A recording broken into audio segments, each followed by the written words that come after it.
স্বাগতম। আপনারা সবাই কেমন আছেন? আজ আমরা আপনাদের জন্য 2026 সালের একটি মনস্তাত্ত্বিক ডার্ক ড্রামা চলচ্চিত্র নিয়ে এসেছি। এর গল্পটি হল রাও বাহাদুর নামের এক উন্মাদ রাজার দৃশ্য, যিনি তার জীবনের শেষ দিনগুলো গুনছেন। কিন্তু এক অদ্ভুত আবেশের কারণে মৃত্যুও আটকে আছে।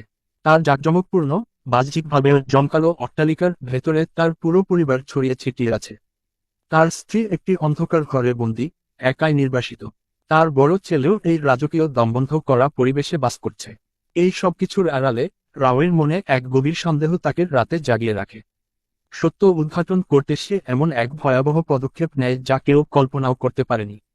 এই অট্টালিকার দেয়ালের আড়ালে কি কি রহস্য লুকিয়ে আছে, এবং তার এই আবেশে সে কতদূর যাবে। স্বাগতম, চলুন পুরো গল্পটি জেনে নেওয়া যাক। সুতরাং গল্পের শুরুতে আমরা একটি রাজপ্রাসাদ দেখতে পাই। প্রাসাদের দেয়ালগুলো এই রাজপরিবারের সকল রাজা ও সম্রাটদের চিত্রকর্ম দিয়ে সজ্জিত, এবং এই ছবিগুলোর মধ্যে একটাতে কুসুম নামের একটি ছেলে আছে। ছবির ভেতরে থাকতে তার একদম ভালো লাগতো না, তাই সে পালিয়ে যায়। কী ধরনের জাদু ঘটেছিল আমি জানি না, কিন্তু মনে হচ্ছে ছবিটা থেকে কুসুমের আত্মা বেরিয়ে এসেছে। বেরিয়ে এসে কুসুম আনন্দে আত্মহারা, নিজেকে মুক্ত মনে হচ্ছে। ঠিক তখনই একটা অদ্ভুত গাছ শিকড়গুলো তাকে আবার ছবির ভেতরে টেনে নিয়ে যায়। কুসুমের মন খারাপ হয়ে যায়। সে ভাবে, আমি আবার সেই একই জায়গায় ফিরে এসেছি।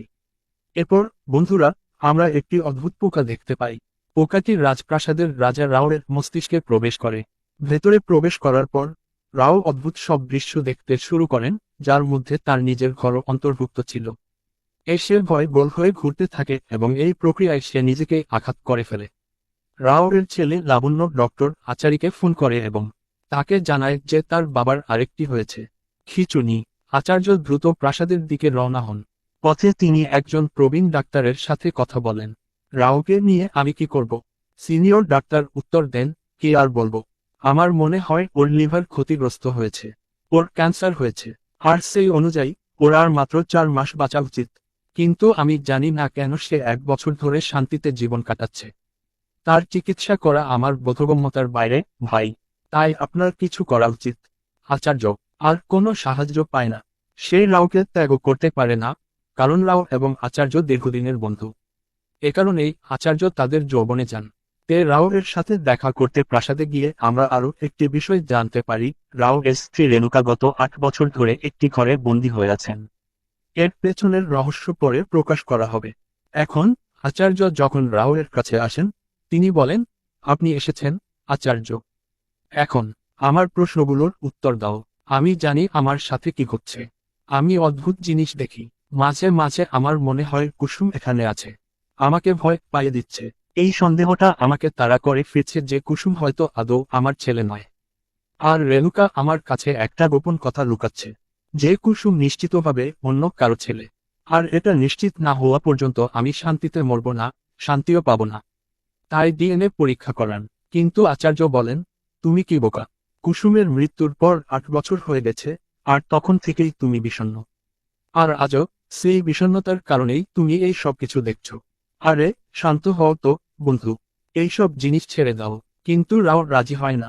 সে জেদ ধরে, যদি এই পরীক্ষাটা করতে হয়, তবে আমাকে করতেই হবে।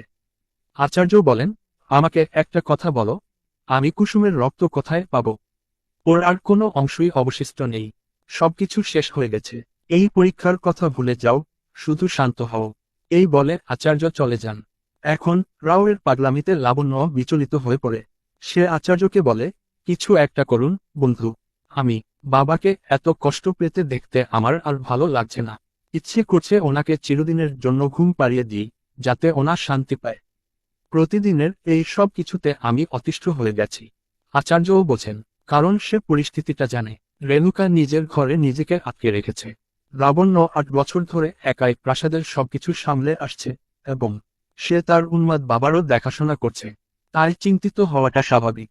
এরপর রাও কুসুমের সাথে সম্পর্কিত জিনিসপত্র সংগ্রহ করতে সোজা তার ঘরে যায়। সে ডিএনএ পরীক্ষা করতে পারে, কিন্তু তাতে বিশেষ কিছু খুঁজে পেতে পারে না। সে চিরুনি, পুরনো জামাকাপড় ইত্যাদির মধ্যে কুসুমের চুল খোঁজার চেষ্টা করছে, কিন্তু তার হাত এখনো খালি।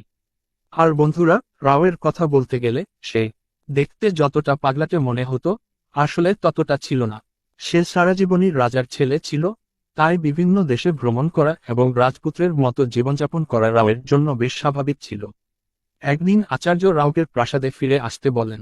আমি আগের এই ঘটনাটির কথা বলছি, কারণ রাজা তখন অসুস্থ ছিলেন। তিনি কোমায় ছিলেন। এই কারণেই তিনি তার একমাত্র পুত্র রাওয়ের সঙ্গে দেখা করতে চেয়েছিলেন। এই কারণেই রাও প্রাসাদে ফিরে আসেন। আচার্য হন এবং রাজাকে জানান যে রাও বিয়ে করেছিলেন, কিন্তু আচার্য এই বিষয়ে মিথ্যা বলেছিলেন, কারণ রাজা তার মৃত্যুকালে শোকাহত ছিলেন এবং তার পরবর্তী উত্তরাধিকারীর সম্পর্কে তার কোনো ধারণা ছিল না। এখন আচার্য মিথ্যা বলেছিলেন কারণ রাজা বিশ্বাস করতেন যে তিনি তার ছেলের বিয়ে দেখতে চেয়েছিলেন। যদি তার সন্তান হয়, তবে তিনি তার ভবিষ্যৎ প্রজন্মকে দেখতে চেয়েছিলেন। তিনি তাদের কথা ভাবতে চেয়েছিলেন। এই কারণেই চারির রাওকে বিয়ে করার পরামর্শ দিয়েছিল, যাতে রাজা অন্তত অনুভব করতে পারেন যে তিনি বিবাহিত এবং তার সন্তানও হতে পারে। কিন্তু আসল সত্যটা ছিল যে রাও তখনও অবিবাহিত ছিলেন। তিনি বিয়ের জন্য কোনো পাত্রী খুঁজে পাননি। তাই প্রাসাদে পৌঁছানোর পর রাও আচার্যের নিযুক্ত ধাত্রী রেণুকাকে দেখতে পান রাজার সেবা করার জন্য। আর রাও যখন প্রথম রেণুকাকে দেখে, তার চঞ্চল কার্যকলাপ আর মিষ্টি স্বভাব তার হৃদয় বিদ্ধ করে। সে তো বুঝতেই পারছে না সে তার প্রেমে পড়েছে কিনা। রেণুকা ও তার বন্ধুরা রাজার সেবা শুশ্রূষা করতে এখানে এসেছিল, কিন্তু রাও তাকে রেখে দিয়েছিল। রাজার দেখাশোনা করার জন্যই এখানে এসেছিল, কিন্তু রাও তাকে ছোটখাটো কাজে ব্যস্ত রাখতেন, যাতে সে তাকে মন ভরে দেখতে পারে। একদিন আচার্য এসে রাওকে বললেন, দেখুন, আপনার বাবার শরীরের অবস্থা অনেক খারাপ হয়ে গেছে। তাই একটা কাজ করুন, তোমার আত্মীয়দের ডাকো, সম্পত্তি ইত্যাদির হিসাব তৈরি করে দেখো তোমার বাবা তোমার জন্য কি রেখে গেছেন। কিন্তু রাওয়ের তাতে কিছু যায় আসে না। সে কিছু পাক বা না পাক, না, সে কিছুই চায় না। সে শুধু তার বাবার সুস্থ হয়ে ওঠার এবং সবকিছু স্বাভাবিক হয়ে যাওয়ার অপেক্ষায় আছে, কারণ সে তাকে গভীরভাবে ভালোবাসে। দিন যত গড়ায়, রাও রেণুকার প্রতি ততই আকৃষ্ট হতে থাকে। তারা একসাথে সময় কাটায় এবং রাজা চিকিৎসাধীন আছে। কিন্তু একদিন অকল্পনীয় ঘটনাটি ঘটে, দুঃসংবাদ আসে। তার বাবা মারা যান। বেচারা রাওয়ের হৃদয়ে ভেঙে যায়। রেণুকাও এলজেএল এখানে এসেছিল শুধু রাজার চিকিৎসা করতে। এখন সে চলে যেতে শুরু করে, কিন্তু তাকে থামাতে রাও তার কাছে নিজের ভালোবাসা প্রকাশ করে এবং তাকে সবকিছু বলে দেয়। আমি কখনো বিয়ের কথা ভাবিনি, কিন্তু তোমার সাথে দেখা হওয়ার পর আমার মন বদলে গেছে। আমি তোমাকে বিয়ে করতে চাই, রেণুকা। এ কথা শুনে রেণুকা বলে, আমি দুঃখিত, কিন্তু আমি অন্য একজনকে ভালোবাসি। আমি তোমাকে শুধু একজন বন্ধু হিসেবে দেখতাম। আমি জানতাম না তুমি বন্ধুত্বকে ভালোবাসা বলে ভুল করবে। এই বলে রেণুকা চলে যায়। রেণুকার কথা শুনে রাও পুরোপুরি হতবাক হয়ে যায়। সে বিশ্বাসই করতে পারে না যে রেণুকা তাকে প্রত্যাখ্যান করেছে। এই উত্তেজনার কারণে সে সবকিছুর উপর থেকে মনোযোগ হারিয়ে ফেলে। সে ব্যবসা বা অন্য কোনো কাজে আগ্রহ হারিয়ে ফেলে। সে রেণুকার প্রতি আচ্ছন্ন। বন্ধুরা, আর এখন যেহেতু তার সাথে দেখা হয়নি, সে আবার বিয়ে করতে চায় না। কিন্তু এক রাতে রাও তার সমস্ত পূর্বপুরুষদের নিয়ে স্বপ্ন দেখে। তার বাবা, দাদা, প্রপিতামহ ইত্যাদি তাকে বলতে লাগলেন, তুমি যদি বিয়ে না করো, তাহলে আমাদের প্রজন্ম কিভাবে চলবে? তাড়াতাড়ি বিয়ে করে ফেলো, আমাদের পরিবারের একজন উত্তরাধিকারী দরকার। সকালে ঘুম থেকে উঠে রাওকে পুরোপুরি বদলে যাওয়ার রূপে দেখা যায়। রাজকীয় জীবন তার পছন্দ ছিল না, কিন্তু আজ সে রাজার মতো সেজে প্রস্তুত। বংশধারা অব্যাহত রাখার জন্য তিনি বিবাহ করেন। তিনি প্রথমে আচার্যের সঙ্গে দেখা করতে যান এবং তাকে জিজ্ঞাসা করেন, আমাকে বলুন রেণুকা কোথায়? আমি ওকে বিয়ে করতে চাই। আচার্য অবাক হয়ে ভাবেন, রাও কি সব আজেবাজে কথা বলছে? সব ঠিক আছে তো? সে রাজার মতো পোশাক পরে এমনভাবে কথা বলছে। কিন্তু যখন রাও বলে, আমি রেণুকাকে চাই, আর কিছুই না, আমি শুধু তাকে খুঁজতেই এখানে এসেছি, আচার্য উত্তর দেন, আমি তাকে তাড়িয়ে দিয়েছিলাম কারণ সে কারো কথা শুনত না। এখন আর আমি তাকে চাই না। জানিস সে কোথায় আছে? কিন্তু রাও তার রাজকীয় মনোভাব প্রদর্শন করে জোর দিয়ে বলেন, যত তাড়াতাড়ি সম্ভব রেণুকার খোঁজ করো। আমাকে যে কোনো মূল্যে ওকে বিয়ে করতেই হবে, নইলে এর পরিণতি হবে ভয়াবহ। এমনকি আচার্য হতবাক। তিনি ভাবছেন, মেয়েটার কি হয়েছে? ওর কি স্ট্রোক হচ্ছে নাকি অন্য কিছু? কিন্তু রেণুকার অবস্থান জানা নেই। তাকে রেণুকাকে খুঁজে বের করতেই হবে, তাই সে কাজে লেগে পড়ে। এবার বন্ধুরা, বর্তমান সময়ে ফিরে আসা যাক। রাও রেণুকার ঘরে গিয়ে বলে, আমি জানি তুমি আমাকে ধোঁকা দিয়েছ। ওই কুসুম অন্য কারো ছেলে, তাই না? কিন্তু একটু অপেক্ষা করো, ডিএনএ টেস্টটা হয়ে গেলেই সব পরিষ্কার হয়ে যাবে। আমি বলবো এরপর আপনি। এখন বন্ধুরা আচার্য রাওয়ের সঙ্গে দেখা করতে ফিরে আসে। রাও বলে, আমাকে একটা কথা বলুন। আপনি বলেছিলেন যে আমি যদি কুসুমের সাথে সম্পর্কিত কিছু নিয়ে আসি তাহলে আপনি ডিএনএ পরীক্ষা করাতে পারবেন। সুতরাং দেখুন, আমি যা এনেছি। কিন্তু তিনি কি এনেছিলেন তা জানার আগে আমাদের ফিরে যেতে হবে। অতীত। এটা একটা রাত। রাও ঘুমাচ্ছে। এটা অতীত নয়। বন্ধুরা, যখন রাও যুবক ছিল, এর মানে কিছুদিন আগের কথা। তো এক রাতে রাও যখন ঘুমাচ্ছিল, কুসুম তার স্বপ্নে আসে। তাকে দেখে রাও বলে, আমাকে বলো, তোমার কে আসল বাবা? তুমি আমাকে পাগল করে দিয়েছ। বলো তো, তুমি কোন নোংরা নর্দমার পোকা? তখন কুসুম বলে, যদি আমার সম্পর্কে জানতে চাও, তুমি এর প্রথমে তোমার বাবার সম্পর্কে জানা উচিত। এই বলে কুসুম চলে গেল, রাওকে পুরোপুরি হতবাক করে দিয়ে। সে বুঝতেই পারছিল না কি আজেবাজে কথা সে ফেলে গেল। কিন্তু রাওকে একটি ডিএনএ পরীক্ষা করাতে হয়েছিল। তাই পরদিন সকালে রাও প্রাসাদের সবাইকে ডেকে বলেন, কুসুম আমার স্বপ্নে এসেছিল। সে ভীষণ বিচলিত কারণ আমরা তাকে রাজকীয় ডায়ানির সাথে কবর দেওয়া হয়নি। তাই তাকে রাজকীয় মর্যাদায় সমাহিত করা হয়নি। অতএব তার আত্মাকে মুক্ত করতে হলে আমাদের অবশ্যই তার কবর খনন করতে হবে এবং তাকে তার প্রাপ্য সম্মান দিতে হবে। লাবণ্য এখন পুরোপুরি হতবাক, ভাবছে ৮ বছর ধরে পড়ে থাকা একটা কবর খুলে তারা কি বোকামি করতে চাইছে। কিন্তু রাও রাজি হয় না এবং জোর করে। মিনিটে কবর খুঁড়ে কুসুমের লাশ বের করা হয়। সে সবার সামনে শ্রদ্ধা জানাতে এসেছিল। কিন্তু কবর খোঁড়ার আসল উদ্দেশ্য ছিল কুসুমের দাঁতগুলো তুলে নেওয়া এবং হাড়গুলো যাতে তিনি ডিএনএ পরীক্ষা করতে পারেন। সত্যটা না জানা পর্যন্ত তিনি শান্তি পাচ্ছিলেন না। তিনি জানতে চান এ তার ছেলে কিনা। কেবল তখনই সে শান্তি পাবে। আর এখন বর্তমানে বন্ধুরা রাও আচার্যকে সেই একই দাঁত ও হাড়গুলো দেখিয়ে সেগুলো পরীক্ষা করে ফলাফল জানাতে বলছেন। আচার্য বলেন, তুমি কি পাগল হয়ে গেছো? আমি তো এমনিই বলেছিলাম যে ওগুলো শরীরের অঙ্গ প্রত্যঙ্গ হলে পরীক্ষাটা করা যেত। তাই আমি ওগুলো বের করে এনেছিলাম। আর তারপরেও এটা পরীক্ষা করানো সহজ নয়। পুলিশের অনুমতি ছাড়া আমরা এটা করতে পারবো না। এই কথা শুনে রাও বলেন, আপনারা পরীক্ষা করতে রাজি হচ্ছেন না। এর মানে কি এই কুসুম তোমার আর রেণুকার ছেলে? আচার্য এতটাই রেগে যান যে তিনি তাকে সজোরে এক থাপ্পড় মেরে বলেন, এসব কি সব আজেবাজে কথা বলছো? এই ধরনের অভিযোগ করার আগে অন্তত একবার ভাবুন। কিন্তু রাও বলেন, এখন এটা নিশ্চিত। এটা নিশ্চিত। বাবার অনুমতি ছাড়া ছেলের কবর খুঁড়ে আপনার খারাপ লেগেছিল। এই জন্যই তো তুমি আমাকে চড় মেরেছিলে। কিন্তু আচার্য আর তর্ক করতে চান না। তাই তিনি চলে যান। লাবণ্য এই সব কথা শুনে ফেলে। আর এখন তার মনে এও সামান্য সন্দেহ আছে যে তার আচার্য যে কুসুমের বাবা, বাবার এই সন্দেহ সঠিক। কিন্তু তিনি বিষয়টিকে তেমন পাত্তা দেন না। ঠিক তখনই রাওয়ের স্বাস্থ্যের অবনতি ঘটে। ডাক্তাররা দ্রুত তাকে পরীক্ষা করেন। এটা স্পষ্ট যে রাও আর মাত্র কয়েকদিন বাঁচবেন। ক্যান্সার মারাত্মকভাবে ছড়িয়ে পড়েছে। তাই তারা তাকে প্রস্তুত করে বিছানায় শুয়ে দেন, যাতে তার মৃত্যু হলেও তিনি রাজার মতো মৃত্যুবরণ করেন। পরের দৃশ্যে কি হয়? বাড়িতে একজন পুলিশ অফিসার আসেন। তিনি বন্ধুদের একটি অত্যন্ত চাঞ্চল্যকর খবর দেন, আমরা খবর পেয়েছি যে কুসুম রাওয়ের ছেলে নয়। আমাদের থানায় একজন লোক এসেছেন। তিনি বলছেন যে রাও শৈশবে তার সন্তানকে তার স্ত্রীর কাছ থেকে ১০০ টাকায় কিনে নিয়েছিলেন। আর এখন সেই লোকটি রাওয়ের বিরুদ্ধে অভিযোগ করছেন তার ছেলেকে হত্যার জন্য। সে এর বিচার চায়। লাবণ্য বলে, এখন আমিও বিশ্বাস করতে শুরু করেছি যে কুসুম আমার ভাই নয়। আমার কাছে তাকে অন্য কারো ছেলে বলে মনে হয়। তিনি যা বলছিলেন তা সরাসরি আচার্যকে উদ্দেশ্য করেই ছিল। কিন্তু বন্ধুরা, তিনি এখনও বিষয়টি পরিষ্কারভাবে বুঝতে পারেননি। তাই আচার্য বলেন, এইসব কি বাজে অভিযোগ? তিনি তো রেণুকার প্রসবের সময় উপস্থিত ছিলেন। সুতরাং কুসুম রাওয়ের ছেলে। দয়া করে আপনারা ভুল বুঝেছেন। অফিসারটি বলেন, এটা ভুল বোঝাবুঝি হোক বা না হোক, শুধুমাত্র ডিএনএ পরীক্ষায় নির্ধারণ করবে কুসুম কার ছেলে। একমাত্র সেটাই প্রমাণিত হবে কুসুম কার ছেলে।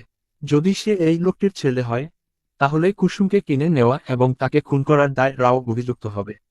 আর যদি সে রাওয়ের ছেলে হয়, তাহলে আপনার যুক্তি সঠিক প্রমাণিত হবে, কুসুম পুকুরে ডুবে মারা গিয়েছিল, রাও তাকে ইচ্ছাকৃতভাবে খুন করেনি। তাই না, আচার্য? তাই কি ঠিক? এখন বন্ধুরা, আমরা চলুন জেনে নেওয়া যাক কুসুমের কি হয়েছে। আর কেন রাও তাকে এলিয়েন হিসেবে গণ্য করেন না। তার ছেলে। আমি আপনাকে বলছি, কুসুমের যখন জন্ম হলো, সে খুব কালো ছিল। রাও বা রেণু কারোরই অত কালো গায়ের রং ছিল না। পুরো রাজপ্রাসাদের রাওয়ের মতো কালো কোনো শিশু ছিল না। তাই লোকেরা ভাবতে শুরু করলো এই শিশুটি কি করে রাওয়ের হতে পারে, এবং তারপর থেকে রাওয়ের সন্দেহ হতে লাগলো যে কুসুম তার ছেলে নয়। রেণুকা সবসময় জোর দিয়ে বলতো যে সে তাদের ছেলে।